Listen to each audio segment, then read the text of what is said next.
Dear student, मैं विद्यासागर और आप देख रहे हैं VSK विद्यासागर सिंह का चैनल। तो देखिए ये वीडियो है आप लोगों को क्लास 10वीं की BBD गाइड 2023 और ये है आप लोगों को मैथ के चैप्टर नंबर 6 यानी त्रिभुज के। त्रिभुज का जो वीडियो है आप लोग को पार्ट है 10, क्योंकि इससे पहले हम आप लोग को 9 वीडियो दे चुके हैं। आप लोग 9 वीडियो देख लिए होंगे, नहीं देखे होंगे तो लिंक डिस्क्रिप्शन बॉक्स में दिया गया है, क्लिक करके देख लीजिएगा। नहीं तो पूरा प्ले लिस्ट का भी दिया गया है लिंक डिस्क्रिप्शन में, जिसके मदद से आप लोग पूरा का पूरा आप मैथ देख सकते हैं BBD गाइड का ऑब्जेक्टिव। चलिए यहाँ पे आप लोग को हम इस वीडियो में 46 नंबर क्वेश्चन को देखते हैं, क्योंकि इससे पहले वाला जो वीडियो था 45 नंबर क्वेश्चन को सोल्व कर दिए थे, तो इसमें 46 नंबर देखिए कह रहा है आप लोग को। यदि दो समरूप त्रिभुज त्रिभुज ABC और DEF इस प्रकार है कि 2AB बराबर DE और BC बराबर 8 सेंटीमीटर, तो EF निकालना है, आप लोग याद करना है। वाट दिया है, EF बराबर क्या दिया है, वाट दिया है। तो आप लोग देखिए ये प्रश्न मतलब ऐसा नहीं है कि मुश्किल है, बस चित्र बना लीजिए बन जाएगा। यहाँ पे देखिए चित्र बनाइए, तो दो गो त्रिभुज है, दोनों त्रिभुज समरूप है, ठीक है, समरूप दिया गया है। तो हम दो गो त्रिभुज पहले बना लिए, दो गो आप लोग भी बना लेंगे। यहाँ पे देखिए AB और C, ABC बना लिए। उसके बाद DEF है, तो एक त्रिभुज का नाम हो जाएगा DE और F हो जाएगा। बात समझिए, इसमें देखिए कह रहा है ना, मतलब 2AB बराबर DE है। बात समझिए, 2AB बराबर DE है। तो यहाँ पे सबसे पहले यहाँ पे हम हल लिखेंगे, यहाँ पे लिखेंगे ये दो समरूप त्रिभुज है ना, समरूप त्रिभुज है। तो यहाँ पे आप लोग 2AB बराबर क्या है आप लोग को DE है ना, यही है। अब आप समझिए, यहाँ पे हम इस तरह से करते हैं, यहाँ पे DE को पहले इधर लिख लेते हैं, इधर लिख लेते हैं 2AB। मतलब हम ज्यों का त्यों कर रहे हैं, क्या कर रहे हैं, ज्यों का त्यों, बस इधर वाला इधर, इधर वाला इधर, मतलब बस साफा दोनों पलट दिए हैं, तो उसमें प्लस माइनस की क्रिया नहीं होगी। चलिए यहाँ DE पहले से ही है, ये AB समझ लीजिए 2 के साथ गुना में है, तो भाग में आके लग जाएगा AB, कट के आएगा आप लोग को 2। देखिए 2 आ गया। अब आप हमको ये बताइएगा, ध्यान दीजिए, आप हमको ये बताइएगा, अगर ऊपर में 8 रहेगा और नीचे में 4 रहेगा तो क्या हो जाएगा, 2 हो जाएगा। अगर मान लीजिए यहाँ ऊपर में 12 रहेगा, नीचे में 6 रहेगा, तो 2 हो जाएगा। मतलब आप लोग ये देख रहे हैं कि नीचे वाला से ऊपर वाला दोगुना है तो 2 आ रहा है, नीचे वाला से ऊपर वाला क्या है, दोगुना है तो 2 आ रहा है। ऐसे भी अगर मान लीजिए आप लोग से हम कह दें कि हम 4/8 लिख देते हैं, आप लोग 2 कहिएगा जी, कभी नहीं ना कहिएगा, तो ये 2 नहीं होगा। क्यों, ये क्या होगा, तो 1/8, मतलब आप लोग को 1/2 होगा। इस तरह से हो सकता है। मतलब कहने का मतलब अगर ऊपर बड़ा हो नीचे वाला से, मतलब अंश बड़ा हो हर से, तब 2 आएगा। मतलब कहने का मतलब ये मतलब हर जो है 4 है, ऊपर अंश जो है 8 है, मतलब ऊपर वाला बड़ा होना चाहिए। अब देखिए तो आप लोग DE और मतलब AB, अब देखिए इसमें ऊपर वाला बड़ा है तब 2 आया है, इसमें ऊपर वाला बड़ा है तब 2 आया है ना जी। तो इसमें भी ऊपर वाला बड़ा रहेगा तभी तो 2 आएगा। बात समझिए, तो इसमें बड़ा कौन है, मतलब DE बड़ा है। DE क्या है आप लोग को, बड़ा है। तो ये लिखिएगा मत बड़ा, ये छोटा है, बस हम समझाने के लिए बोलते हैं। आप इतना लिख सकते हैं, लेकिन बड़ा छोटा मत लिखिएगा। अब देखिए आप लोग को DE बड़ा है, तो DE कौन है, तो DE ये है, तो ये क्या है आप लोग को, बड़ा है, बड़ा है। अच्छा, ये AB जो है छोटा है, AB छोटा है, ठीक है। चलिए उसके बाद आप लोग अब देखिए यहाँ पे कह रहा है BC बराबर 8 है। बात समझिएगा, अब देखिए आप लोग को बड़ा है इससे, मतलब AB से ये बड़ा है, तो कितना बड़ा है, दोगुना बड़ा है। कितना बड़ा है, दोगुना। मतलब देखिए सीधा सीधा, मतलब भाग देने पे 2 आ रहा है, दोगुना है। यहाँ भी भाग देने पे 2 आया था, तो मतलब कितना, मतलब मान लीजिए ऊपर वाला बड़ा है, मान लीजिए ऊपर वाला बड़ा है, नीचे वाला छोटा है, तो कितना बड़ा है भैया, तो कह रहे हैं 2 गुना, मतलब 2 नहीं, सिर्फ घटाने पे ना ऐसे आता था 2 आता, 2 गुना, मतलब भाग किए हैं तो 2 गुना आएगा, दोगुना है इसका। तो छोटा वाला से बड़ा वाला क्या है आप लोग को, दोगुना है। बात समझिए, ये छोटा वाला से बड़ा वाला क्या है, दोगुना है। छोटा वाला से बड़ा वाला क्या है, दुगना है। तो उसी तरह से ये छोटा वाला से बड़ा वाला क्या होगा, दुगना होगा। मतलब AB से DE दुगना होगा, मतलब ये AB हो गया, तो AB से DE क्या है, दुगना। तो बात समझिए, जब समरूप त्रिभुज है, जब समरूप त्रिभुज है, तो ये AB से बड़ा ये हो रहा है, तो आप लोग को BC बराबर क्या दिया है भैया, आप लोग ये देखिए तो 8 सेंटीमीटर। कह रहा है EF, मतलब ये दे रहा है। देखिए जब समरूप त्रिभुज दोनों है, दोनों समरूप है, तो क्या होगा, इतना बटा इतना बराबर इतना बटा इतना होगा। और मतलब इससे ये दुगना है, इससे ये दुगना है, तो इससे भी ये क्या हो जाएगा आप लोग को, दुगना हो जाएगा, तो 16 आ जाएगा। आंसर तो आ गया आप लोग को, ऑब्जेक्टिव के लिए कुछ करना नहीं था। अगर ये समरूप है, तो समरूप मतलब ये दुगना है, तो ये इसके दुगना होगा, होगा, फिर AC इसके दुगना होगा, मतलब तीनों एक मतलब भुजा जो है एक दूसरे के दुगना हो जाएगा। तो यहाँ पे इससे ये दुगना, तो इससे ये दुगना, मतलब EF निकालना था, EF का मान आ गया आप लोगों को कितना 16 आ गया। 16 पे आप लोग टिक कर देंगे, सही हो जाएगा। लेकिन कहिए कि सर ऐसे बनावट होता है, ऐसे बनाएंगे तो कितना नंबर आएगा? तो देखिए आप लोग बताते हैं, आप लोग बताते हैं, आप लोग टेंशन मत लिया कीजिए। कोई भी बात के टेंशन लेने से कोई कुछ होगा नहीं, अब बनेगा भी नहीं। अब यहाँ पे देखिए छोटा बड़ा वाला भूल जाइए आप लोग, बड़े मियाँ छोटे मियाँ सुबह सुबह अल्लाह। चल देखिए, तो इसमें बड़ा छोटा भूल जाइए। अब चलिए बात समझते हैं, बनाते हैं। यहाँ पे चुपचाप देखिए, जो दिया है उसको ऐसे ही 16 भी नहीं दिया है, ठीक ना। चलिए अब यहाँ पे आप लोग देखिए, इस तरह से आप लोग कर लीजिएगा। तो इतना करने के बाद देखिए ध्यान से, ये आ रहा है आप लोग को 2 आ रहा है ना। चलिए अब देखिए लिखेंगे हम कि त्रिभुज ABC बराबर त्रिभुज, यहाँ पे आप लोग को और भी कर लेंगे, लिख लेंगे, मतलब BC बराबर क्या दिया है, BC बराबर 8 सेंटीमीटर दिया है। जो दिया है हम उसको लिख लेंगे। देखिए 2 चीज़ दिया है, दोनों चीज़ हम लिख लिए, यहाँ पे फरिया के लिख दिए हैं, ठीक। अब यहाँ पे आप लोग देखिए त्रिभुज ABC समरूप, यहाँ पे चूंकि त्रिभुज ABC त्रिभुज DEF, मतलब 2 त्रिभुज जो है ना समरूप है, मतलब दोनों त्रिभुज क्या है, समरूप है। समरूप वाला को हम लिख दें। जब समरूप होता है तो आप लोग देखिए उनकी संगत भुजाएं समानुपाती होती है। क्या होती है? संगत भुजा समानुपाती होती है। ये थेल्स परिमेय कहते हैं, थेल्स परिमेय से, थेल्स परिमेय क्या कहते हैं कि समरूप त्रिभुज की संगत भुजाएं समानुपाती होती है। तो देखिए, तो संगत भुजा क्या हो जाएगा, मतलब AB बटा में, आप लोग ध्यान दीजिए यहाँ पे AB बटा में आप लोग क्या कर सकते हैं, AB बटा में ये DE कर सकते हैं, AB बटा में DE, ठीक है। अच्छा, फिर संगत भुजा ये भी नीचे वाला है, नीचे वाला संगत है, मतलब आप लोग को BC बटा आप लोग को EF, यही ना जी। अब यहाँ पे देखिए क्या कर सकते हैं कि आप लोग यहाँ BC को यहाँ ला दीजिए, ये वाला यहाँ ला दीजिए, ये वाला यहाँ है तो यहाँ ला दीजिए, जस्ट चेंज करते हैं। तो देखिए AB की जगह पर यहाँ पे EF लिख देते हैं, बात समझिए। ये वाला पहले यहाँ लिख देते हैं, मतलब ये भाग में है तो गुणा में चला गया है ना। अच्छा, ये भी जो मतलब ये गुणा में है तो भाग में आ जाएगा, मतलब BC आ जाएगा यहाँ पे, ठीक। यहाँ पे आप लोग एक और समझिए बात, यहाँ पे AB ये गुणा में था तो अब नीचे आ गया, यहाँ पे मतलब AB यहाँ आ जाएगा। अच्छा, DE नीचे में था तो ऊपर में चला जाएगा, मतलब क्यों, ये मतलब समझिए भाग में तो उधर जाके गुणा में, बराबर है ना, तो गुणा में चला जाएगा। नहीं, अगर आप लोगों को लिखना था ये वाला चीज़ आप लोगों को नहीं लिखना था तो कोई बात नहीं, डायरेक्ट ये लिख सकते हैं, क्योंकि ये भी संगते भुजा है। हम इससे थोड़े देखिए बात समझिए क्या हम लिखे हैं, मतलब इतना बटा इतना बराबर इतना बटा इतना, ये हो सकता है। देखिए संगत भुजा पहले हे में के ले रहे हैं तो क्या दिक्कत है, पहले इसमें के ले रहे हैं तो कोई दिक्कत थोड़े है। जैसे मान लीजिए, जैसे चलिए हम मान लीजिए इतना लेकर बैठा दिए तभी आ जाएगा, नहीं तो मान लीजिए हाँ हम देखिए मिटा दे रहे हैं, गलती नहीं था या ना गलती बनाएंगे। देखिए आप लोग मान लीजिए इतना इस तरह से कर देते हैं, इतना करने के बाद आप देखते हैं कि मान लीजिए हमको ये त्रिभुज के पहले ना लिख के पहले ई त्रिभुज के लिखने दें, तो लिखिए चुपचाप DE बटा में AB। देखिए ध्यान से, DE बटा में AB बराबर DE बटा में AB हो गया। तो उसी तरह से EF बटा में BC, तो EF बटा BC, बात समझिए। 2 गो से हम लोग का काम हो जाएगा, नहीं तो तीसरा भी लिख देते हैं। क्या लिखते हैं, DF बटा में ये, चाहे तो हम पहले ये इसको भी लिख सकते हैं, इतना बटा इतना बराबर इतना बटा इतना बराबर इतना बटा इतना, है ना। लेकिन हम पहले इसके में लिख देते इतना बटा इतना बराबर इतना बटा इतना, ठीक है। और तीसरा को भी करेंगे चाहे नहीं करेंगे। अब देखिए चुपचाप ये थेल्स में करते हैं, तो DE कितना है, तो DE बटा में AB। अब DE बटा में AB के जगह पर दिया गया है आप लोग को 2, तो इसको मतलब कुल के जगह पर क्या है, कुल के जगह पर इतना के जगह पे 2 है तो 2 लिख दिए बराबर।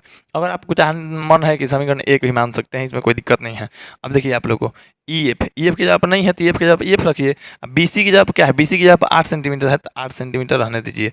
अच्छा, अब तीसरा गुना कर दीजिए, अब ये भाग में तो गुणा में जाएगा, 16 हो जाएगा, 16 सेंटीमीटर बराबर आप लोग को EF हो जाएगा ना जी। मतलब EF का मान कितना आ गया, 16 आ गया, मतलब EF बराबर आप लोग को आ गया 16 सेंटीमीटर। आप लोगों को क्वेश्चन क्या दिया गया था, EF ही निकालने के लिए दिया है, EF आ गया आप लोग को 16। हालांकि हम ऐसे ही बता दिए थे, पूरा तरह से बनावट भी कर दिए इसका, आप लोग को बिल्कुल 100% सही से कोई दिक्कत नहीं है, ठीक। चलिए आप लोग को 46 नंबर के बाद अब हम देखते हैं 47 नंबर प्रश्न को।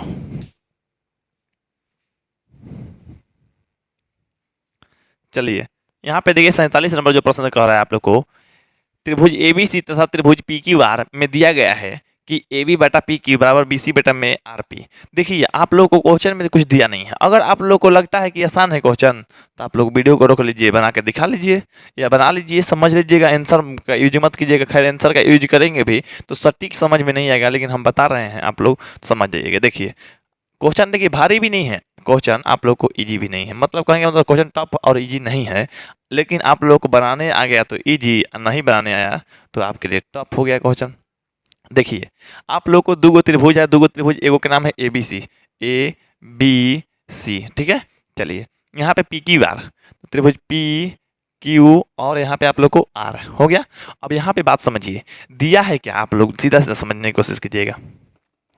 लिखिएगा त्रिभुज ए बी सी तथा त्रिभुज, यहाँ पे त्रिभुज पी क्यू आर में। बात समझिएगा, हम क्या बोल रहे हैं, दिया है क्या आप लोग को ए बी बटा में आप लोग को पी क्यू बराबर आप लोग को बी सी बटा में आर पी।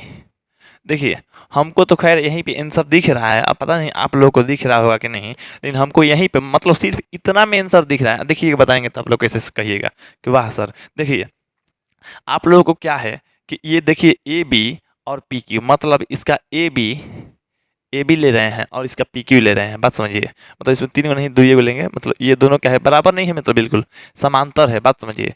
चलिए इसमें मतलब ये और ये क्या है, समानांतर है, मतलब यह समानुपाती है। ये समानुपाती दिया, मतलब बटा में मतलब समानुपाती है ये और ये, ठीक।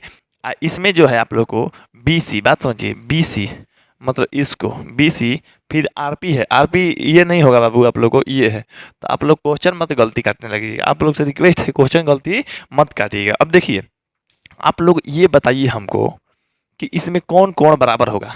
तो आप लोग को पता है कि बराबर भुजाएं की कोण बराबर होती है, जो बराबर अगर भुजा रहेगा या समानुपाती भुजा की कोण बराबर होती है, लेकिन कौन कोण कोण बताना है आप लोग को, ऑप्शन तो वही है। अब देखिए ये दो भुजा है, एक यहाँ एक यहाँ, दोनों मतलब इस त्रिभुज में दो लिया गया है, उस त्रिभुज में दो लिया गया है। जैसे ए बी सी, मतलब त्रिभुज ए बी सी में हम ले रहे हैं ए बी और बी सी को, देख लीजिए, मतलब एक बार ए बी एक बार बी सी को ले रहे हैं, ठीक। त्रिभुज पी क्यू आर में ले रहे हैं, एक बार पी क्यू और एक बार आर, मतलब आर पी को ले रहे हैं, मतलब इसको और इसको। अब बात समझिए, अब ये बताइए हमको, जैसे मान लीजिए ये बन रहा है, यहाँ पे देखिएगा आप लोग कि त्रिभुज बन रहा है, यहाँ पे कोण बन रहा है, तो कोण बन रहा है तो यहाँ पे ऐसे देखिए, ऐसे कोण बन रहा है, तो कोण मतलब झुकाव से कोण बनता है, तो कहाँ कोण बन रहा है, कोण यहाँ ना बन रहा है जी। अब कोण आप लोग को यहाँ बन रहा है, तो ये दोनों से मतलब दोनों भुजा के बीच में कहाँ झुकाव बन रहा है, यहाँ बन रहा है, दोनों भुजा से झुकाव जो है यहाँ बन रहा है, ठीक। अब देखिए अब इस त्रिभुज में कौन दो को भुजा है, ये और ये, तो इस दोनों त्रिभुज से यहाँ झुकाव बनेगा नहीं ना। अब ये तो देवे नहीं किया है, इसका बात ही नहीं कहा है। अब देखिए दोनों से जो भुजा दिया गया है, नहीं तो आप लोग ऐसा कीजिए, जो नहीं दिया है उसको मिटा ही लीजिए, ऐसे ऐसे मिटा लीजिए आप लोग सीधा सीधा, अब मिटा लीजिएगा। ये भी नहीं दिया तो मिटा लीजिए, अब तो पता चल गया ना कहाँ कौन बन रहा है। एगो कहाँ बन रहा है, बी सी के पास, एगो कहाँ बन रहा है आप लोग को पी के पास। कह रहे हैं सर ठूठ मत कीजिए, इसको जोड़ दीजिए। चलिए जोड़ देते हैं, नहीं तो बेचारा विधवा हो जाएगा। चलिए अब यहाँ पे देखिए, ये और ये जो भुजा बन रहा था कोण बी से बन रहा था, ये और ये जो भुजा बन रहा था कोण पी से बन रहा था, मतलब कोण बी और पी बराबर होना चाहिए। तो इसलिए क्या होगा बाबू आप लोग को, तो कोण बी बराबर आप लोगों को कोण क्यू हो जाएगा। यहाँ पे नहीं, कोण पी है ना, पी होगा, पी क्यू नहीं होगा, पी हो जाएगा, क्योंकि दोनों से बन रहा था। चलिए तो आप लोगों को कोण बी बराबर कोण क्यू हो गया, सॉरी पी हो गया, ठीक ना। चलिए अब ये तो आप लोग का आंसर हो गया, जो कि आंसर में दिया गया है डी में, तो इसका आंसर आप लोग को डी हो गया। लेकिन कह रहे हैं कि सर आप बोले थे ना कि हम इतना में केवल बता देंगे। अब देखिए इतना में हम देखिए कैसे बताते हैं। दोनों में क्या दिख रहा है, ऊपर में देखिए तो दोनों में बी बी दिख रहा है, तो एक कोण बी ले लीजिएगा, और नीचे में दोनों में क्या दिख रहा है, तो दोनों में पी पी दिख रहा है, तो नीचे कोण पी ले लीजिएगा। हो गया काम, सीधा सा, में कुछ नहीं करना है। तो लोगों को लगता है ना कि सर 10 मिनट लगाते हैं, भैया दिमाग इतना बड़ा लिए हैं, उतना अध्ययन किए हैं, उतना आप लोगों के पीछे मेहनत करते हैं, ऐसा बुड़बकाही में थोड़े करते हैं। 10 मिनट टाइम दिए तो 10 मिनट का महत्व लेके आप लोग समझिए, सीखिए अपने जीवन में, ऐसा सीखिए कि कभी भूलिए ना।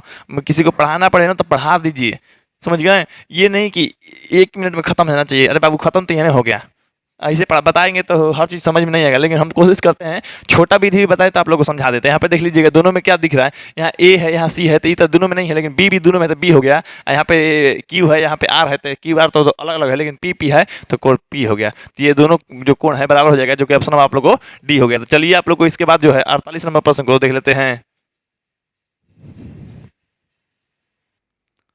चलिए यहाँ पे देखिए 48 नंबर जो प्रश्न दिए गए हैं आप लोग को बहुत ही इजी, आप लोगों को ऐसा ऐसा प्रश्न कई को क्वेश्चन बता दिए हैं, तो इसमें आप लोग गलती भी नहीं करेंगे। कह रहा है आप लोग को दो समरूप त्रिभुजों की भुजाएं इतना का अनुपात है तो उनके क्षेत्रफलों का अनुपात क्या होगा। सीधा सीधा बाबू स्क्वायर कीजिए। 4:9 है ना आप लोग, तो 4:9 है तो आप लोग को सीधा सीधा स्क्वायर के रूप में करना है। अगर आंसर केवल लाना है, हम बना नहीं रहे हैं, बना के भी दिखाए हैं आप लोग को, तरीका भी बताए हैं, ट्रिक भी बताए हैं, और सीधा सीधा भी करवा दे रहे हैं। तो 4:9 और 4:9 का स्क्वायर कर दीजिए सीधा सीधा, तो 16 अनुपात आप लोग को 81 हो गया। और 16:81 आप लोग को आंसर हो गया, जो कि दिया है ऑप्शन नंबर किसमें, तो ऑप्शन नंबर बी में दिया है, तो आप लोग को बी हो गया ऑप्शन नंबर। यानी कहने का मतलब जो आंसर आप लोग को 48 का बी हो गया। लेकिन चलिए आप लोग को इस तरह से आप लोग को क्वेश्चन एगो तो फिक्स आने वाला है, आप लोग को हर साल आता है, आगे भी हर साल आती रहेगा जब तक एनसीईआरटी बुक आप लोग को चलता रहेगा, ठीक ना। क्योंकि देखिए ये प्रश्न इतने भी आई हैं, तो खैर उसमें सीख लीजिए। देखिए कभी भी दो समरूप त्रिभुज रहता है, और समरूप त्रिभुज के अगर पहले भुजाओं के अनुपात, अगर भुजा का अनुपात दे दिया है आप लोग को ए अनुपात बी, बात समझिए। अगर भुजा का अनुपात आप लोगों को दिया है ए अनुपात बी दिया है, तो आप लोगों को क्षेत्रफल के पूछ रहा था, क्षेत्रफलों का अनुपात क्या होगा। तो क्षेत्रफल का अनुपात आप लोग ये जान लीजिए ए अनुपात बी के स्क्वायर कर दीजिए। तो इस क्वेश्चन में यही बात था, पहले भुजा का अनुपात था और क्षेत्रफल के निकालना था, ठीक है। चलिए उसी तरह से आप लोगों को पहले क्या कर देता है, पहले क्षेत्रफल देता है, क्षेत्रफल के अनुपात। देखिए ये प्रश्न ऐसे तो दिया है आप लोग को, कह देगा क्षेत्रफलों का अनुपात उतना है, तो मान लीजिए क्षेत्रफल का अनुपात ए अनुपात बी है, कहेगा आप लोगों ने भुजाओं का अनुपात ज्ञात करें, क्या करें, भुजाएं का अनुपात ज्ञात करें। तो भुजा का अनुपात ज्ञात करने का कहेगा, सीधा सीधा रूट कर दीजिएगा। जैसे मान लीजिए कहता ना दो समरूप त्रिभुज के क्षेत्रफलों का अनुपात 25 अनुपात मान लीजिए 16 है, तब मतलब सीधा से 5:4 होता, मतलब वर्गमूल करेंगे, इस तरह के आएगा। तो ठीक, अब चलिए इसी तरह से आप लोग को जैसे भुजा होता है ना, ऊंचाई वाला भी देता है। जैसे मान लीजिए कहेगा ना दो त्रिभुज के शीर्ष लंबों के अनुपात या ऊंचाइयों का अनुपात, तो देखिए ऊंचाई का अगर अनुपात है आप लोग को, ऊंचाई का अनुपात है आप लोग, तो ऊंचाई का अनुपात क्या है, मान लीजिए ए अनुपात बी है, तो यहाँ पे क्षेत्रफल का अनुपात कोई पूछेगा क्या होगा, तो क्षेत्रफल का अनुपात देखिए क्या होगा, क्षेत्रफल का एक अनुपात मतलब ए अनुपात बी के स्क्वायर कर दीजिए। उसी तरह से मतलब जैसे भुजा में होता है ना, उसी तरह से आप लोग ऊंचाई के साथ, अरे ऊंचाई भी तो एगो भुजा ही ना है, ऊंचाई भी एगो क्या है, भुजा है। चलिए यहाँ पे आप लोग, लेकिन पहले मान लीजिए कभी क्षेत्रफल दे देगा ए अनुपात बी, ए अनुपात बी दे देगा, कहेगा ना मतलब इसका ऊंचाई का अनुपात ज्ञात करें। तो ऊंचाई के देखिए संगत भुजा या कहिए मतलब समरूप त्रिभुज की ऊंचाई का अनुपात, तो ऊंचाई का अनुपात अगर कह दिया तो सीधा सीधा क्या कर दीजिए, रूट कर दीजिए। मतलब पहले क्षेत्रफल दिया है, मतलब निकालना है भुजा, तब रूट कर दीजिए। देखिए इसी तर्ज पे आप लोग समझिए। यहाँ पे आप लोग समझने के लिए क्या है, जैसे मान लीजिए भुजा है, तो भुजा क्या होता है बाबू आप लोग को, तो भुजा का मात्रक अगर बात कीजिएगा तो क्या होता है, मीटर, ठीक है। फिर क्षेत्रफल अगर निकालना है तो क्षेत्रफल में क्या करते हैं बताइए, तो क्षेत्रफल में क्या करते हैं, मीटर स्क्वायर करते हैं। क्यों, क्योंकि क्षेत्रफल का मात्रक मीटर स्क्वायर होता है, स्क्वायर हुआ ना जी, मतलब मीटर था तो इधर स्क्वायर आ गया, उसी तरह से इतना है तो इतना के स्क्वायर हो जाएगा, ठीक ना। यहाँ पे आप देखिए क्षेत्रफल का मतलब मात्रक क्या होता है, तो क्षेत्रफल का मतलब मीटर स्क्वायर। अच्छा अगर भुजा का मात्रक कोई पूछ देगा तो मात्रक क्या, मात्रक के आधार पर भी बना सकते हैं, क्या होता है मीटर। अब यहाँ पे स्क्वायर था, स्क्वायर यहाँ पे हटा दिया, कैसे हटा होगा, ऐसे ही प्रमाणे हट गया नहीं, मतलब यहाँ पे वर्गमूल किया होगा, मतलब रूट निकाला तो दो पे एक बाहर निकल जाता है, मतलब भुजा इस तरह से आएगा। तो उसी तरह से यहाँ पे ऊंचाई वाला भी कर लीजिएगा, मतलब मात्रक पे तो ऊंचाई का मतलब मीटर होता है, क्षेत्रफल निकालना मतलब मीटर स्क्वायर, तो यहाँ पे स्क्वायर कर लेते हैं। इसी तरह से यहाँ पे क्षेत्रफल का मीटर स्क्वायर है, आप लोग को ऊंचाई का निकालना होगा तो ऊंचाई का मीटर होता है, मतलब स्क्वायर से मीटर हुआ मतलब रूट किया होगा। इसी तरह से एक और चीज़ होता है, जान लीजिए यहाँ पे जस्ट देखिए यहाँ पे लिखते हैं लेकिन जगह नहीं है। मान लीजिए कभी कभी क्या आता है ना, तो मतलब भुजा के दे देगा, संगत भुजाओं का अनुपात दे देगा, तो भुजा का अनुपात कहेगा आप लोग को मीटर, और कहेगा परिमाप के ज्ञात करें। तो बाबू ये हमको आप बताइए कि मतलब जैसे कहने का मतलब जो है परिमाप का जो मात्रक है क्या होता है, मीटर ही होता है, तो भुजा का भी मीटर और परिमाप का भी मीटर, तो इसमें चेंज नहीं ना है जी। और जब इसमें चेंज नहीं है बाबू, तो आप लोग कभी कहेगा ना तो संगत भुजाओं का अनुपात ए अनुपात बी है, अनुपात ए अनुपात बी है, तो मतलब परिमाप का निकाले, तो परिमाप में भी चेंज नहीं होता है। जब मात्रक नहीं चेंज होगा तो सेम टू सेम वही हो जाएगा, मतलब परिमाप का भी यही हो जाएगा। कहेगा कभी कभी कहेगा दो समरूप त्रिभुज के परिमापों का अनुपात जो है, परिमापों का अनुपात ए अनुपात बी है, तो उनके संगत भुजाओं का अनुपात, तो संगत भुजा का अनुपात जब कहेगा आप लोग को, तो सीधा सीधा क्या कर दीजिएगा आप लोग को ए अनुपात बी। ए में परिमाप वाला में चेंज नहीं होता है, जब मात्रक चेंज नहीं होगा तो वो भी चेंज नहीं होगा, इस तरह पर बना लेंगे। लेकिन आप लोग का जो ये क्वेश्चन है ये था इस पे, मतलब कहने का मतलब इस पे लागू हो रहा था, पहले भुजा है जितना दिया है उतना, क्षेत्रफल पूछा है तो स्क्वायर कर दीजिए। तो आप लोग को 4:9 है, अब क्षेत्रफल का अनुपात कह रहा था तो उसका स्क्वायर कर देंगे, स्क्वायर कीजिए तो 4 के स्क्वायर 16, 9 का अनुपात 81, आप लोग ऑप्शन नंबर बी हो जाएगा। 48 का आंसर जो हो गया आप लोग को सीधा सीधा बी हो गया। चलिए अब हम 49 नंबर प्रश्न को देख लेते हैं। चलिए यहाँ पे देखिए 49 नंबर जो प्रश्न कह रहा है आप लोग को, अगर दो त्रिभुज समान कोणिक है तो वे खाली स्थान भी होंगे। तो देखिए आप लोग को ये त्रिभुज समरूप होंगे, सीधा सीधा इसका आंसर है समरूप है। तो आप लोगों को समरूप है तो थोड़ा सा समझना जरूरी है ना जी। अब देखिए आप लोगों को क्या कहा जाता है, आप लोगों को आधारभूत समानुपातिकता या सेल्फ में से, तो देखिए दो त्रिभुज समरूप होंगे, दो त्रिभुज समरूप, दो त्रिभुज समरूप होंगे यदि दो शर्त है। पहला शर्त क्या है और दूसरा शर्त क्या है? उनके संगत कोण बराबर हो तथा उनके संगत भुजाएं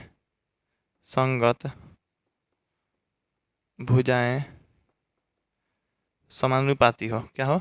समानुपाती हो। देखिए यही दो शर्त है, ठीक है ना। सर्वांग देखिए, समरूप और सर्वांग में बात समझिए। समरूप किसे कहते हैं, सर्वांग किसे कहते हैं? देखिए समरूप का मतलब है आकार में बड़ा छोटा हो सकता है लेकिन देखने में एक जैसा। समरूप, रूप मतलब क्या है? जैसे मान लीजिए देखने में एक जैसा मतलब किसी चीज़ की बनावट उसका रूप है, और सम का मतलब बराबर रूप है उसका, देखने में एक जैसा है। जैसे मान लीजिए मेरा फोटो ले लीजिए अभी का, ठीक। अब फोटो मेरा ले लिए तो फोटो लेने के बाद आप उसको जूम करके देखिएगा, मतलब बड़ा कर दीजिए। इतना बड़ा फोटो नहीं तो इतना बड़ा फोटो, नहीं तो इतना बड़ा फोटो। अब मेरा फोटो देखिएगा तो देखने में तो एक जैसा नहीं दिखिएगा जी। मतलब कहने का मतलब वो क्या हो जाएगा, आकार बड़ा छोटा रहेगा, मतलब साइज बड़ा छोटा रहेगा, लेकिन वो समरूप होंगे। क्या होंगे? समरूप होंगे। उसी तरह से जैसे मान लीजिए एगो हम आप लोग से बना रहे हैं यहाँ पे वृत्त। क्या बनाते हैं आप लोग को? वृत्त इतना बड़ा और इतना बड़ा, ये क्या है आप लोग को? समरूप है ना जी। अच्छा है इतना बड़ा, अच्छा है इतना बड़ा, ये सब समरूप है। मतलब कहने का मतलब है एगो बिंदु भी दे देंगे ना तो समरूपे है। कहने का मतलब ही है सभी वृत्त समरूप होते हैं। बात समझिएगा, सभी वृत्त समरूप होते हैं। देखिए बड़ा छोटा है लेकिन देखने में एक जैसा है। बात समझ गए? इसको जूम कीजिएगा, इसको तो उतना बड़ा हो नहीं जाएगा जी, ठीक ना। अब चलिए उसी तरह से आप लोग सभी वर्ग समरूप होते हैं। वर्ग, यहाँ पे वर्ग मतलब चारों भुजा क्या है? बराबर है। और चारों भुजा बराबर है तो यहाँ पे सीधा सीधा आप लोग समझ सकते हैं। तो इसको जूम कीजिएगा तो ऐसा हो जाएगा। फिर मान लीजिए बहुत बड़ा लेना है, इतना बड़ा वर्ग लेना है, तो इतना बड़ा वर्ग लेना है आप लोग को, तो इतना बड़ा वर्ग लीजिएगा तो हो नहीं जाएगा। मतलब इसी को जूम कीजिएगा तो उतना बड़ा हो जाएगा। मतलब कहने का मतलब जो है सभी वर्ग समरूप होते हैं, सभी वृत्त समरूप होते हैं और सभी समबाहु त्रिभुज समरूप होते हैं। समबाहु त्रिभुज एगो मान लीजिए इतना है, मतलब जिसके समबाहु में तीनों भुजा बराबर है। हम लोग इस तरह से ऐसे कर रहे हैं, तो बताइए इसी को हम जूम करेंगे तो इतना बड़ा नहीं होगा जाएगा जी। तो याद रखिए तीन गो चीज़ समरूप होते हैं, सभी वर्ग समरूप होते हैं, सभी वृत्त समरूप होते हैं, सभी समबाहु त्रिभुज समरूप होते हैं। तीन गो है, सब का सब समरूप होता है। तो देखिए समरूप मतलब देखने में एक जैसा। अच्छा अब सर्वांगसम क्या होता है? आप लोग कहेंगे सर सर्वांगसम समझाइए। देखिए समरूप का चिन्ह ऐसे होता है। समरूप का जब चिन्ह आप लोग जानिएगा तो समरूप जो चिन्ह होता है ऐसे इस तरह से, मैं टेढ़ा मेरा पिलू जैसा, पिलुआ होता है ना, पिलुआ कीड़ा मकोड़ा, उसी के जैसा। और सर्वांगसम जो होता है आप लोग को सर्वांगसम मतलब बिल्कुल वही। इसका चिन्ह बात कीजिएगा तो चिन्ह ऐसे होता है, मतलब बराबर देकर ऊपर से पिलुआ चला दीजिए। अब देखिए सर्वांगसम जैसे आप लोग को 10 रुपये का नोट है ना, 10 रुपया या 50 रुपये का नोट है, और एक उसी के जैसा 50 रुपये का नोट रखिए उस पर। अब बराबर एकदम रहेगा, लंबाई भी बराबर, चौड़ाई भी बराबर, आप लोग को हर चीज़ बराबर मिलेगा। वो क्या है? सर्वांगसम है। क्या है? सर्वांगसम है। और सर्वांगसम को एक दूसरे के ऊपर रखेंगे ना तो ढक जाएगा, मतलब ढका जाएगा। कहीं ना कि सर ये बड़ा वाला चित्र को इस पर रखेंगे तो ये भी ढका जाएगा। देखिए ढकाएगा लेकिन बाहरी क्षेत्र भी बचेगा। अगर इसको हम इस पर रखेंगे तो ढकाएगा जाएगा जी? नहीं, दोनों पे ढकाना चाहिए। लेकिन सर्वांगसम में हम मान लीजिए बिल्कुल वही, एगो इतना बड़ा 10 के नोट, एगो और 10 के नोट बराबर पर रखेंगे तो एकदम बराबर होगा। इस तरह से तैयार करके हम लोग गड्डी भी बना देते हैं, नोटों की गड्डी चिनते हैं, ठीक। तो यहाँ पे आप लोग देखिए इस तरह से सर्वांगसम मतलब बिल्कुल वही। जैसे मान लीजिए मेरे पास चेयर है, यहाँ पे चेयर लगा हुआ है, तो चेयर लगा हुआ है उसी के जैसा जस्ट एक और चेयर है, तो क्या है? सर्वांगसम है ना। जैसे हम लोग जाते हैं जब किसी फंक्शन में, पार्टी में, तो हम लोग चेयर देखते हैं, शादी विवाह में देखते हैं लाल लाल चेयर रहता है। चेयर क्या होता है? सभी सर्वांगसम होता है, मतलब देखने में भी एक जैसा, देखने में एक जैसा तो समरूप है, लेकिन साइजों में एक ही साइज के रहता है, तो इसलिए उसको क्या कहेंगे? हम सर्वांगसम कहेंगे। बात समझ गए होंगे। चलिए आगे बढ़ते हैं। तो देखिए समरूप और सर्वांगसम के बारे में जानेंगे। तो समरूप तभी होता है जब उनके संगत कोण बराबर हो। संगत कोण को हम लोग इतना, ये संगत कोण बराबर जब मिलेगा, संगत कोण बराबर, तो इसको हम लोग एक शब्द में कहना है, इतना बड़ा शब्द को तो समान कोणिक कहेंगे। क्या कहेंगे? समान कोणिक हो। तो क्या दो गो त्रिभुज जब समान कोणिक हो तो क्या होता है? तो समरूप होता है। तो यहाँ पे सीधा से भर देंगे समरूप। समरूप नहीं भरेंगे तो आप लोग टिक मार दीजिए यहाँ पे, ये ऑप्शन नंबर ए को सही कर लीजिए, यानी 49 का आप लोग को ए हो जाएगा। और सर्वांगसम कब होता है? कहता ना समान कोणिक है और भुजाएं भी मतलब समानुपाती है। भुजा क्या है आप लोग को? देखिए कोण में एकदम बिल्कुल बराबर होना चाहिए, स्पष्ट रूप से कोण बराबर होना चाहिए। अच्छा जैसे मान लीजिए इतना कोण बराबर, इतना कोण बराबर, इतना मतलब कहने का मतलब ये और ये कोण बराबर होना चाहिए, ये और ये कोण बराबर होना, ये और ये कोण बराबर होना चाहिए, तब जाके ये समान कोणिक कहलाएगा। अब भुजा के आधार पे ये समानुपाती है, ये समानुपाती है, अच्छा ये और ये समानुपाती है, तब जाके सर्वांग कहेंगे। मतलब बिल्कुल कहने का मतलब देखिए मतलब ये सर्वांग नहीं, मतलब समानुपाती होगा तो समरूप होगा। तो भुजा समानुपाती आ कोण बराबर, मतलब संगत कोण बराबर आ संगत भुजा समानुपाती रहेगा तो समरूप होता है। याद रखिए संगत कोण बराबर हो, क्या हो बराबर, आ संगत भुजा समानुपाती हो तब जाके समरूप होता है। यहाँ पे समान कोणिक कह रहा है, मतलब कोण जो है उसका बराबर है, कोण बराबर है तो सिर्फ क्या कह सकते हैं हम लोग समरूप कह सकते हैं, सर्वांग नहीं कहेंगे। सर्वांग मतलब बिल्कुल वही होता है, वो रहेगा तब ना कहेंगे जी। यानी सीधा सीधा इसका आंसर आप लोग को ऑप्शन नंबर ए हो गया, तो 49 का आप लोग को ए हो गया। चलिए इसके बाद आप लोग को इस वीडियो को लास्ट प्रश्न जानेंगे, यानी 50 नंबर जानेंगे। लेकिन आप लोग को एक बात बता देना चाहते हैं, जो बच्चे या जो भी स्टूडेंट 80% रिजल्ट लाना चाहता है तो आप लोग सीधा सीधा मेरे से कांटेक्ट कीजिए। और आप लोग को ये ज़रूरी भी है, लोगों को ज़रूरी है, क्योंकि हम जो बैच चला रहे हैं स्पेशल टारगेट बैच चला रहे हैं 80% रिजल्ट लाने के लिए, तो आप लोग इसमें ज्वाइन होइए, जितना जल्द हो सके उतना जल्द ज्वाइन होइए। आप लोग 100% विश्वास करके ज्वाइन होइए, क्योंकि ज्वाइन करना अति आवश्यक है सभी के लिए। यहाँ पे देखिए आप लोग को 4 घंटा का क्लास दे रहे हैं और 1 घंटा का टेस्ट ले रहे हैं, मतलब 5 घंटा आप लोग को मेरे तरफ से मेहनत मिल रहा है। और 5 घंटा जब हमारे तरफ से मिल रहा है, 6 घंटा आप लोग घर पे पढ़ने के लिए रूटीन भी बना के दिए हैं या दे रहे हैं, सभी को मिल रहा है, तो आप लोगों को 11 घंटा हो गया। 11 घंटा में तो आप लोगों को गारंटी के साथ बोल रहे हैं कि 80% रिजल्ट लाकर हम दिखवाएंगे। आप लोगों को सभी तैयारी हो जाती है टीच मिनट क्लास पे। अब teach minute class app install करना पड़ेगा, जो भी प्रक्रिया है आपको बता दी जाएगी। इस नंबर पर कॉन्टैक्ट कीजिएगा, तो अपना नाम और जिला का नाम बताइएगा, आप बोलिएगा कि सर हमको मतलब स्पेशल टारगेट बैच ज्वाइन करना है 80% वाला। बाकी सब आप लोग को मैसेज द्वारा आ जाएगा, कॉल से बता दीजिएगा हर चीज़ आप लोग को, तो इसमें मैसेज कर लेना है। पढ़ने के जो माध्यम है आप लोग को टीच मिनट है, टीच मिनट ऐसा है आप लोग को पढ़ने का, इसे यहाँ पे पढ़ रहे हैं तो आप लोग क्या कर रहे हैं, मतलब चैटिंग द्वारा या टाइप करके आप लोग मैसेज टाइप करके भेजेंगे हमारे पास, तो हम कमेंट पढ़ेंगे तो आप लोग को कमेंट का रिप्लाई दे सकते हैं, नहीं भी दे सकते हैं, ठीक।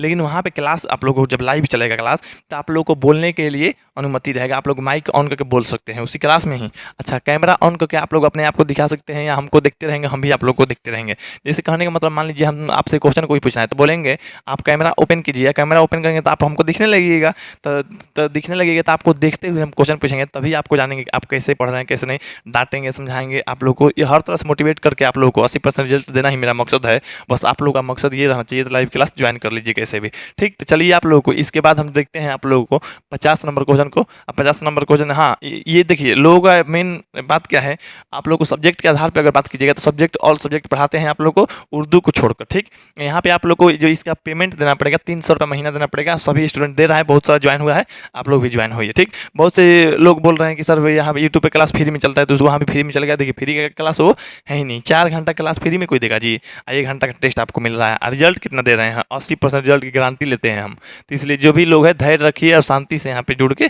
पढ़ा कीजिए। चलिए यहाँ पे 50 नंबर क्वेश्चन को देख लेते हैं। चलिए 50 नंबर यानी इस वीडियो का लास्ट प्रश्न, लास्ट प्रश्न आप लोग को हम देख रहे हैं, हमको बना के मतलब देख के हंसी आ रहा है कि जैसे हाथी का दांत होता है ना, दिखाने का कुछ और खाने का कुछ और, तो उसी से इस क्वेश्चन में आप लोग का चित्र में ओडीसी समरूप त्रिभुज OBA त्रिभुज का रहा है कोण CDO बराबर 70 डिग्री, तथा आप लोग को BOC बराबर आप लोग को ये दिया है 115 डिग्री, तो DOC का मान होगा। तो यहाँ पे देखिए ये क्वेश्चन इतना इजी है, तो एक बार देखेंगे बना देंगे। आप लोग कोण दिया कौन है, तो DOC कह रहा है, तो DOC देखिए DOC यहाँ पे मतलब ये वाला कोण पूछ रहा है, मतलब यहाँ से लेके यहाँ तक पूछ रहा है। तो अब बाबू ये बताइए ये जो क्या है, ये एक रेखा है, यहाँ से लेके यहाँ तक रेखा है, आप लोग को पता है ना, तो एक रेखा पर कितना डिग्री कोण बनता है, एगो रेखा पे मतलब बनता है आप लोग को ये ऐसे, तो 180 डिग्री कुल बनता है, ठीक। 180 डिग्री कुल बन गया। अगर मान लीजिए 180 डिग्री कुल बनता है, यहाँ पे एगो नहीं कोण बन रहा है, मतलब एगो कोण नहीं बन रहा है, यहाँ पे 2 कोण बन जा रहा है, तो 2 कोण इतना और इतना को मिलाएंगे तो दोनों को जोड़ के 180 कहेंगे। यहाँ पे x मान लीजिए दे दिया, यहाँ पे y, तो x + y बराबर क्या होगा 180 डिग्री, मतलब दोनों कोणों को जोड़ के 180 डिग्री कर सकते हैं। जैसे मान लीजिए यहाँ पे उसी तरह से आप लोग को 3 गो कोण दे दे, यहाँ पे इस तरह से दे देगा, यहाँ पे इस तरह से रहेगा, तो भैया आप लोग देखिए ये तीनों को जोड़ के मतलब x यहाँ पे y और यहाँ पे आप लोग z दे दे, तो तीनों को जोड़ के हम लोग 180 कर सकते हैं। क्यों? क्योंकि नीचे वाला रेखा है और नीचे वाला रेखा है, तो रेखा या रेखा खंड पे जो कोण बनता है कुल, उस कोणों का योगफल जो होता है 180 होता है। तो सीधा सीधा ये यहाँ से लेके यहाँ तक आप लोग को जोड़ के 180 होगा। हाई 115 है तो हाई सीधा सीधा 65 हो गया। आंसर ले लीजिए, आप लोग को सीधा सीधा आंसर कर लीजिए। लेकिन आप लोगों को हम बना भी देते हैं, आप लोग को तो देखिए लिखेंगे कि यहाँ पे जो दिया है आप लोग लिख लीजिए, जो दिया है आप लोग लिख लीजिए। तो त्रिभुज यहाँ कोण CDO बराबर 70 डिग्री, ठीक है। चलिए यहाँ पे आप लोग देखिए कोण दिया है आप लोग को BOC बराबर आप लोग को दिया है 115 डिग्री, यहाँ पे लिख लिए। अब त्रिभुज आप लोग को क्या निकालना है, DOC, यह निकालना है जी। अच्छा, इसको लिखिएगा या नहीं लिखिएगा, इसका काम ही नहीं है, ठीक। अब लिखिएगा आप लोग, चूँकि DOB एक रेखा है, रेखा भी लिख सकते हैं चाहे रेखा खंड है, रेखाखंड है। देखिए ध्यान से, DOB मतलब इधर सीधे क्या है, रेखाखंड है।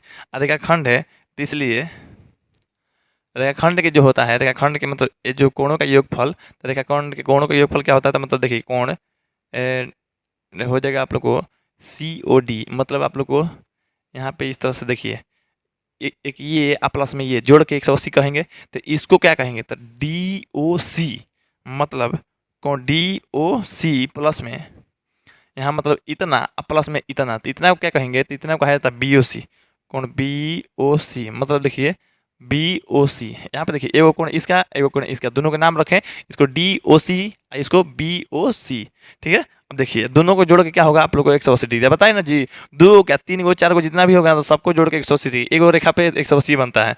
अब देखिए अगर मान लीजिए इस तरह से 180 बनता है, कुल कहेगा मतलब इतना क्या बनता है, तो इतना 360। अरे भैया आप लोग को नहीं पता है, वृत्त पे 360 डिग्री, मतलब कुल मान लीजिए घड़ी की सुई एक बार से जाकर एक बार परिक्रमा कर लिया तो 360 डिग्री तय कर लिया। उसी तरह से यहाँ पे यहाँ कर जाता है, तो आधा 180 होता है, कुल अगर कर लीजिएगा 360 हो जाएगा।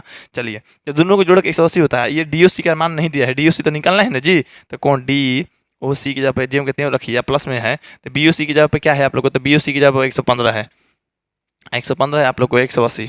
अब देखिए ये जो प्लस में है तो उधर जाके आप लोग को माइनस में हो जाएगा, तो कौन DOC बराबर 180, मतलब 180 माइनस 115, तो यहाँ घट जाएगा आप लोग को, तो यहाँ पर DOC घटेगा तो आप लोग जान रहे हैं 65 डिग्री आ जाएगा, मतलब 65 आ जाएगा। यानी ऑप्शन नंबर किस में है, तो ये देखिए 65 डिग्री ऑप्शन नंबर C में है, तो इसका आंसर सीधा सीधा C हो गया। अब देखिए इसका काम ही नहीं पड़ा, 70 डिग्री का ये समरूप वाला का काम ही नहीं पड़ा, तो कुछ हमका इसी तर्ज पे कहें तो हाथी के खाने वाला दांत दूसरा, दिखाने वाला दूसरा होता है। तो खैर इसके बाद जो है आप लोग को 51 नंबर क्वेश्चन अगले वीडियो में लेकर आएंगे। अगला वीडियो देखने के लिए बस मेरा चैनल सब्सक्राइब कर लीजिए, वीडियो को भी शेयर कर दीजिएगा सभी के लोग, वीडियो को लाइक कर दीजिएगा अगर आप लोग को अच्छा लगा हो तो। आज जो लाइव क्लास है, लाइव क्लास के बारे में सबको बता दीजिए। आप लोग व्हाट्सएप से भी जुड़ना चाहते हैं ग्रुप से, तो व्हाट्सएप ग्रुप में ज्वाइन हो सकते हैं, ताकि आप लोग एग्जाम तक हम आप लोग से जो भी मतलब मदद करना है आप लोग को, मदद के लिए हम तत्पर रहेंगे, ठीक ना। तो आप लोग कोशिश कीजिएगा कि सभी स्टूडेंट को मेरे बारे में बताइएगा, मेरे क्लास के बारे में बताइएगा, लाइव क्लास के बारे में बताइएगा आप लोग। चलिए अब यहाँ पे आप लोग मेरा नंबर हम दे दे रहे हैं आखिरी बार, यहाँ पे आप लोग व्हाट्सएप ग्रुप जब ज्वाइन करना होगा तो